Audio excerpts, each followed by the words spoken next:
श्रीमन नारायण, जय श्रीमन नारायण, राधे राधे, राम राम सभी को।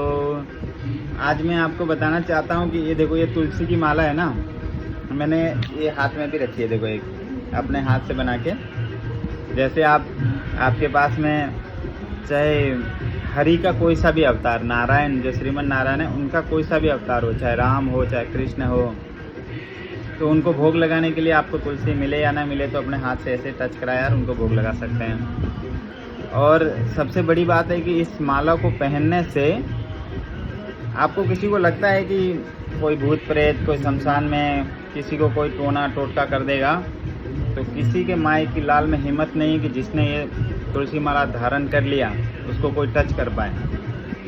साक्षात जो यम देवता होता है ना, वो भी जिसने तुलसी की माला धारण किया उसको टच नहीं करेगा। वो चाहे उसकी मृत्यु क्यों नहीं हो जाए, फिर भी यम देवता उसके पास नहीं आते, हरि के ही धन आते हैं।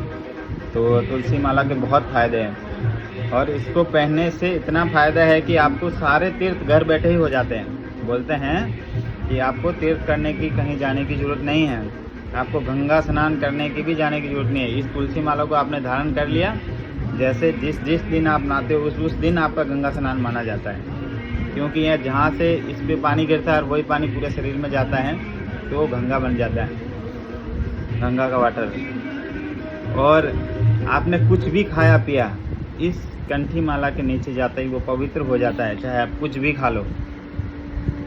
और थोड़ा इसका रूल्स भी है कि आपको नॉनवेज नहीं खाना पड़ेगा और दारू वगैरह नहीं पीना पड़ेगा बस। बाकी तो आप जो मतलब वेज चीज़ में आप कुछ भी खा सकते हो। और तुलसी माला का इतना फ़ायदा है कि आपके ऊपर कोई टोटका टोटकी कुछ नहीं चलेगा, किसी की हिम्मत नहीं है, हरि के आगे किसी की नहीं चलती। एक ही नारायण है, वो ही कुछ कर सकते हैं, उसके अलावा किसी की नहीं चलती। नारायण एक ही नारायण है ना, एक ही भगवान है, बाकी तो सब ऐसे ही कर्मचारी हैं। ब्रह्मा विष्णु महेश उन्हीं की रचना के लिए वो बड़े अधिकारी हैं, और बाकी छोटे छोटे नीचे। राधे राधे, हरे कृष्णा। और बनाएंगे दूसरा।